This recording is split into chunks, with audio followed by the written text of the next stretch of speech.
Hello students, आप सभी का सेशन क्लासेस में स्वागत है। तो today I am going to discuss chapter 3 current electricity of class 12th physics, right. तो आज यहाँ पे हम लोग करंट इलेक्ट्रिसिटी पढ़ने वाले हैं। तो यहाँ पे देखें करंट, ठीक है ना। करंट को ऑलरेडी हम डिफाइन कर चुके हैं हाई स्कूल में, ठीक है ना। फिजिक्स में वहां पर डिफाइन किया था। करंट क्या होता है? Rate of flow of charge is known as current, यही डिफिनेशन आपने पढ़ा था। तो rate of flow of charge मतलब ये हुआ कि किसी भी कंडक्टर में अगर करंट फ्लो रहा है, दैट मीन्स उसमें क्या फ्लो रहा है? चार्ज फ्लो रहा है, ठीक है ना। जब हम चार्ज की बात करते हैं, चार्ज से मतलब क्या है, ठीक है ना। तो चार्ज मेनली किसके कारण जनरेट होता है? इलेक्ट्रॉन के कारण जनरेट होता है, ठीक है ना। तो आप जानते हैं कि कंडक्टर की जब भी बात करते हैं तो दैट मीन्स क्या हर एक मटेरियल को कंडक्टर तो नहीं कर सकते। आप मटेरियल को जानते हो, क्लासिफाइड किया गया है कंडक्टर, इंसुलेटर एंड सेमीकंडक्टर्स, ठीक है ना। तो इनको on the basis of number of free electrons define किया गया है। जो कंडक्टर्स होते हैं, नंबर ऑफ फ्री इलेक्ट्रॉन्स बहुत अधिक होते हैं। सेमीकंडक्टर में नंबर ऑफ फ्री इलेक्ट्रॉन्स कम होते हैं, और इंसुलेटर्स जो होते हैं नंबर ऑफ फ्री इलेक्ट्रॉन्स लगभग नहीं ना के बराबर होते हैं, ठीक है ना। तो इस तरह से जो नंबर ऑफ फ्री इलेक्ट्रॉन्स की हम बात कर रहे हैं, इन्हीं के बेसिस पे कंडक्टर को डिफाइन किया गया है, ठीक है ना। और फ्री इलेक्ट्रॉन्स प्रेजेंट होने के कारण ही उस कंडक्टर में, उस मटेरियल में करंट फ्लो होता है। तो फाइनली हम कह सकते हैं कि main cause of flow of current in any material is the free electrons. बात समझ में आया? Main cause of current flow in any material is free electrons. तो आइए स्टार्ट करते हैं करंट। तो यहां पर एक बात बता दूंगा आपको, सिंपली अगर कोई कंडक्टर आप देखते हैं रखा हुआ होता है तो उसमें कंडक्टर में किसी भी तरह का करंट फ्लो नहीं होता है, ठीक है ना। करंट की वैल्यू क्या होती है? जीरो होती है। ऐसा क्यों? जबकि डिफिनेशन है कि rate of flow of charge is known as current. तो किसी भी कंडक्टर में अगर इलेक्ट्रॉन्स है, चार्ज है, तो फ्लो हो रहा है दैट मीन्स उसमें करंट होना चाहिए, बट ऐसा नहीं होता है। क्यों नहीं होता है? क्योंकि आप जानते हैं किसी भी कंडक्टर में जो इलेक्ट्रॉन्स हमारे होते हैं, ठीक है, इलेक्ट्रॉन्स दिखता नहीं है, जस्ट अजम्पशन है, ठीक है ना। तो इलेक्ट्रॉन्स क्या करता है? कंडक्टर में रैंडमली मूव करता रहता है। इसका डायरेक्शन फिक्स नहीं होता है, किसी भी डायरेक्शन में आपका इस तरह से रैंडमली मूव कर रहा होता है, ठीक है ना। तो इसके अंदर जितने भी इलेक्ट्रॉन्स हैं सभी का रिजल्टेंट अगर फ्लो देखा जाए तो जीरो होता है, ठीक है। Resultant flow in particular direction zero होता है। देयरफॉर रखे हुए कंडक्टर में कंडक्टर के क्रॉस अगर किसी तरह का पोटेंशियल डिफरेंस हम नहीं क्रिएट कर रहे हैं, पोटेंशियल डिफरेंस, तो उस कंडक्टर में करंट फ्लो नहीं होता। क्यों नहीं होता? क्योंकि रिजल्टेंट फ्लो ऑफ चार्ज क्या होता है? आपका जीरो होता है, ठीक है। तो करंट फ्लो होने के लिए इससे क्रॉस हमें क्या करना पड़ेगा? पोटेंशियल डिफरेंस क्रिएट करना पड़ेगा, तब जाकर के इसमें करंट सेटअप होता है, ठीक है ना। चलिए कहानी हम लोग पढ़ेंगे आगे। अभी तो जस्ट करंट की डिफिनेशन हम देख लें, राइट। तो करंट तो कैसे डिफाइन करेंगे? आप जानते हैं करंट आई को डिफाइन किया गया है, I equal to D Q by D T. D Q by D T rate of flow of charge. D Q by D T को क्या बोलते हैं? Rate of flow of charge. तो current is defined as the rate of flow of charge is known as the rate of flow of charge is known as electric current.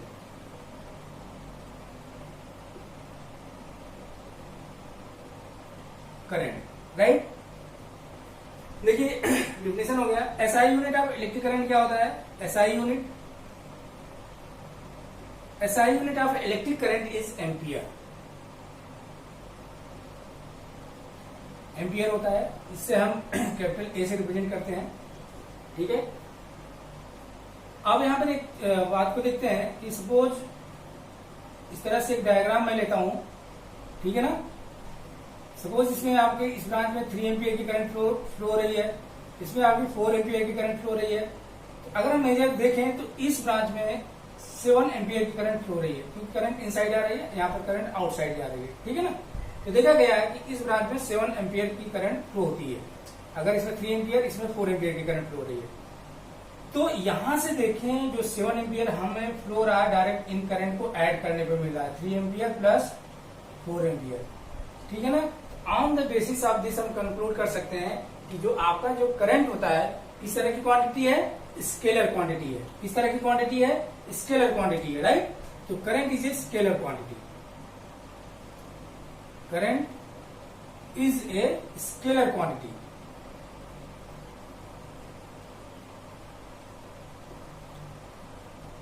Right, तो current आपका scalar quantity होता है। तो यहां पे current का definition I think आप लोगों को समझ में आ गया होगा। तो नेक्स्ट टर्म आपका आता है, इसे मैं रब करता हूं, करंट डेंसिटी। क्या होता है, current density. Current density,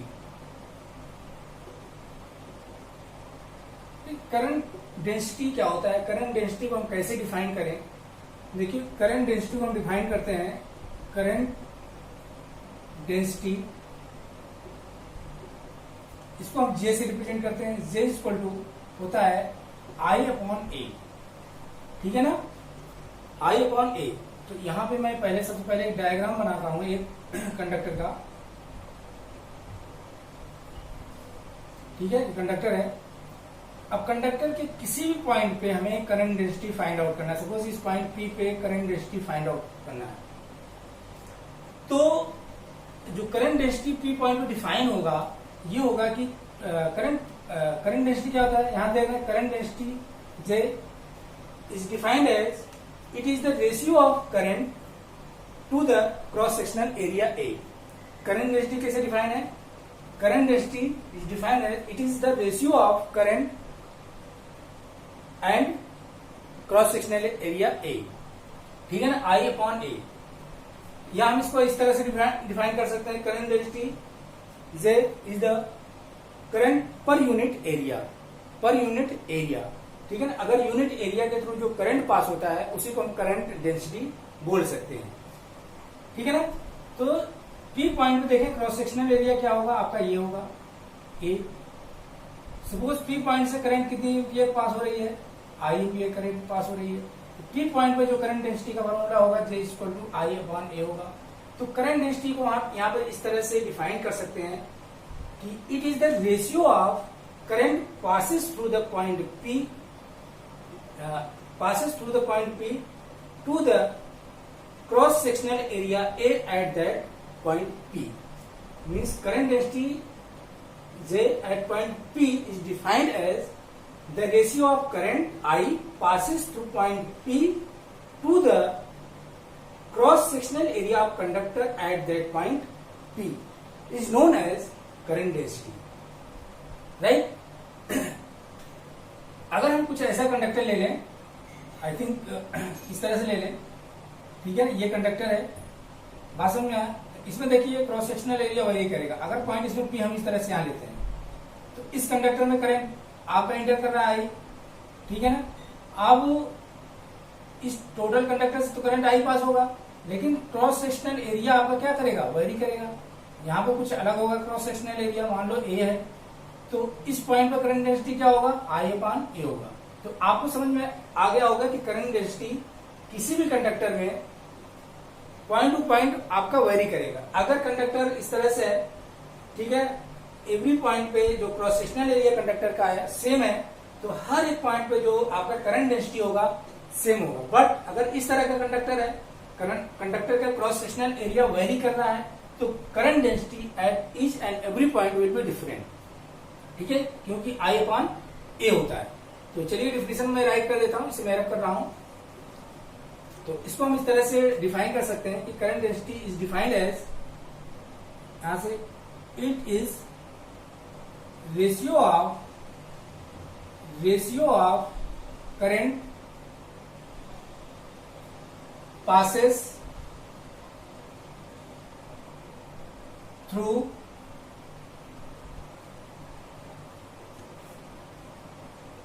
any point of conductor to the cross sectional area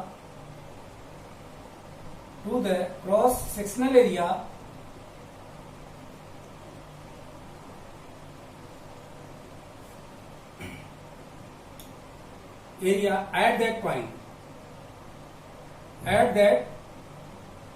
point.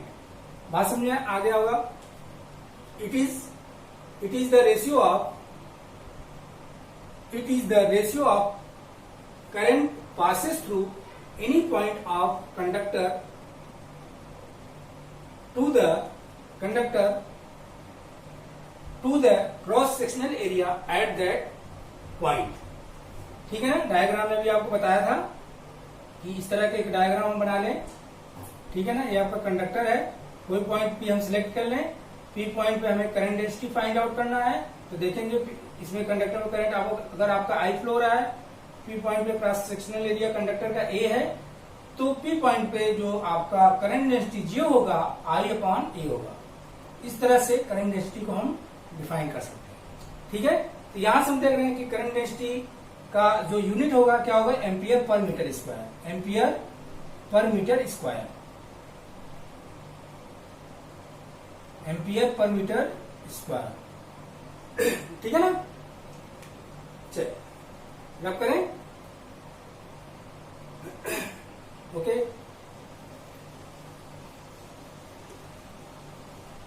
अब नेक्स्ट हम देखते हैं relation between current and drift velocity of electrons.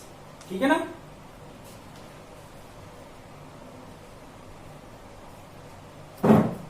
Next हमारा जो है topic, relation between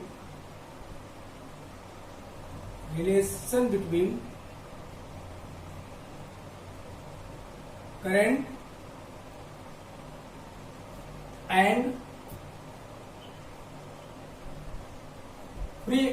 current and drift velocity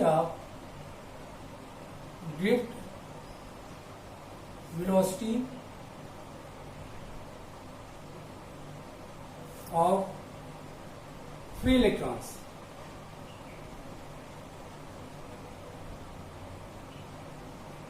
right. तो देखिए इसको कैसे करते हैं. यहां पे एक कंडक्टर में ले लेता हूं इस तरह से. ठीक है ना.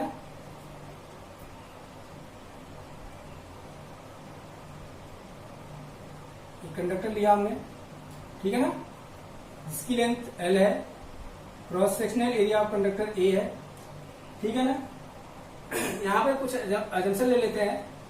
हम जानते हैं कि किसी भी कंडक्टर में जो करंट फ्लो होता है, स्ट्रेंथ ऑफ करंट किस पे डिपेंड करता है, rate of flow of charge पे.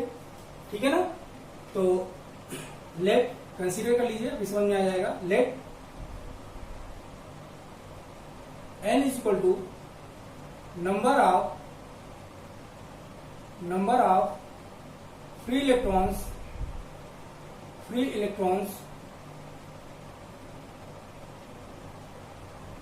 per unit volume, right? And A is equal to cross sectional area of conductor. Cross sectional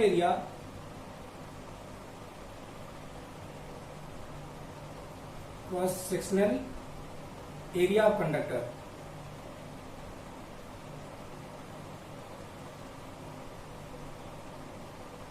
ठीक है.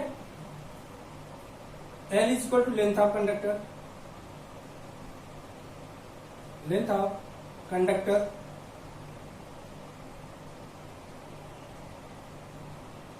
Okay. E charge on electron.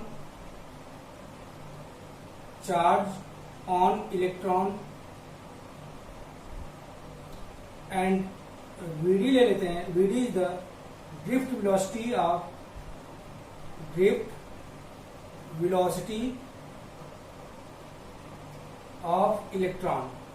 free electrons.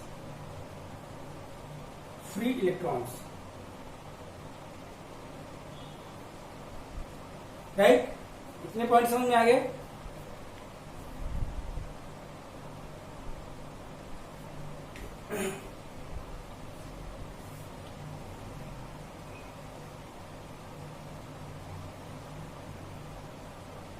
मैं right कर देता हूं,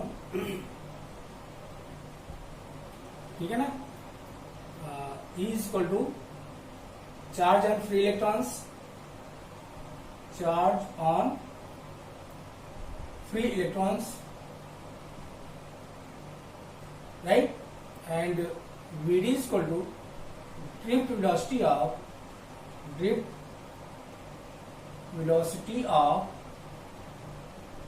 electron.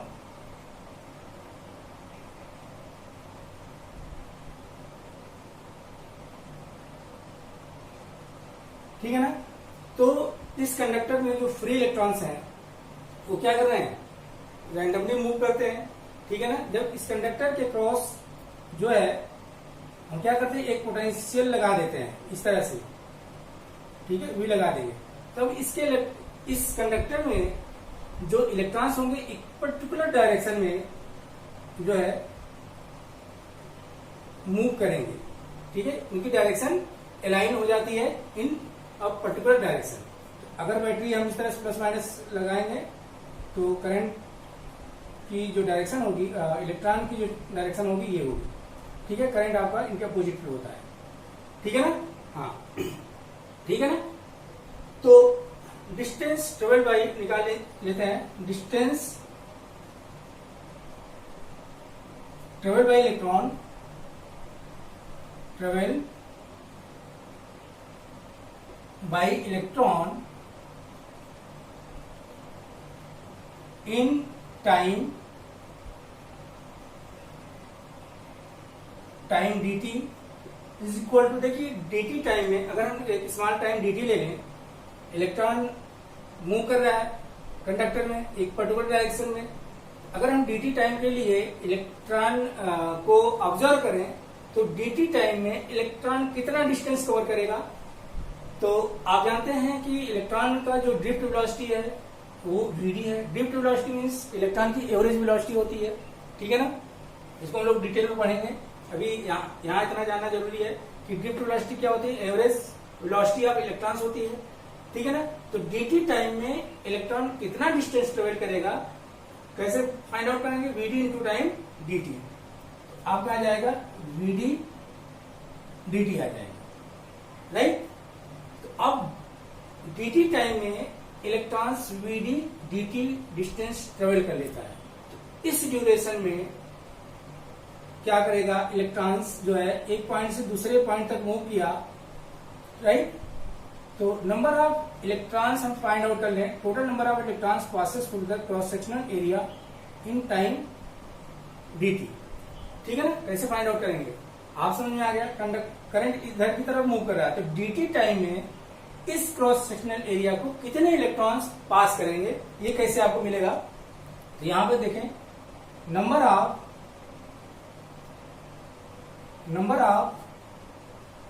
Free electrons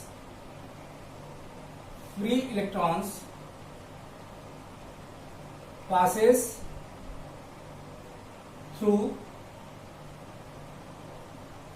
cross sectional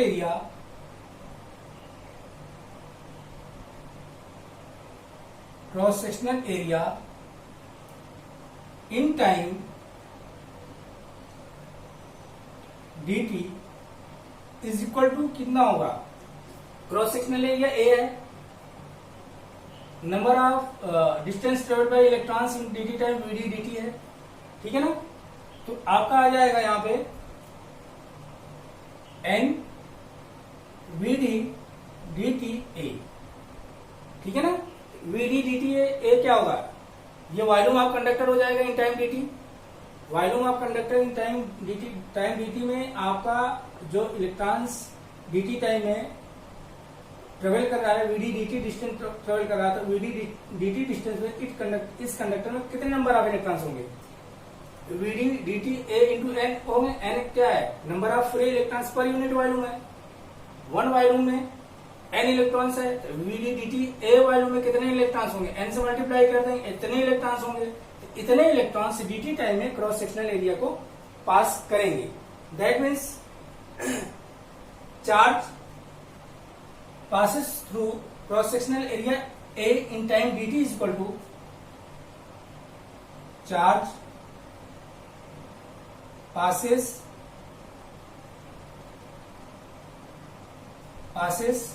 through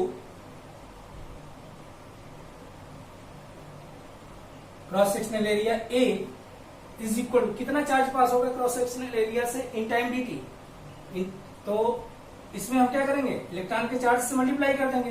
that means E से multiply कर देंगे तो आ जाएगा NEA VD dt।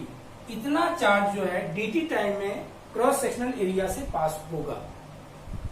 क्लियर है? ये dq चार्ज पास होगा, इससे आप dq मान लो। तो dq इतना चार्ज जो है क्रॉस सेक्शनल एरिया A से कंडक्टर में पास होगा। ठीक है ना? तो इसमें अब मैं यहां पे रब करता हूं इसे। ठीक है ना? इसे मैं रब कर देता हूं, इसे आप लोग नोट कर लें। ठीक है ना? तो अब वी नो दैट, यहां कहें we have I is equal to dq by dt। या we know that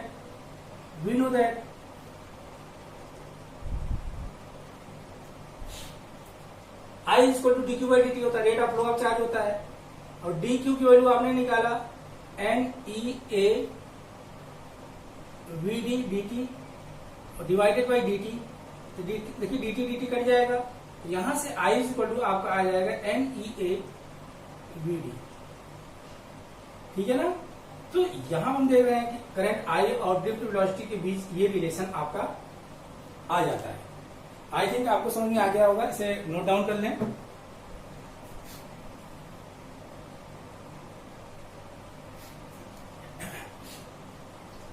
ठीक है? तो यहां देखिए I की वैल्यू हमारे पास आ गई। अब ये जो है किसी पॉइंट पे करंट डेंसिटी की value in terms of VD हम राइट कर सकते हैं। तो अब जानते हैं कंडक्टर में किसी पॉइंट J पे, ठीक है ना, करंट डेंसिटी क्या होगा, J equal to I upon A होगा।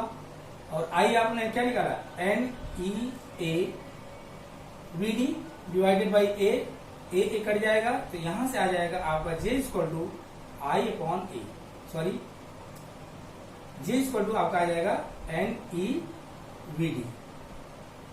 ये करंट डेंसिटी आ जाएगा कंडक्टर में एट एनी पॉइंट। ठीक है ना? J equal to NEVD। Okay students, तो ये रहा हमारा relation between current and drift velocity. ये रिलेशन निकल के आ जाता है and this is the relation between current density and drift velocity. I think आपको समझ में आ गया होगा। Okay, thank you students.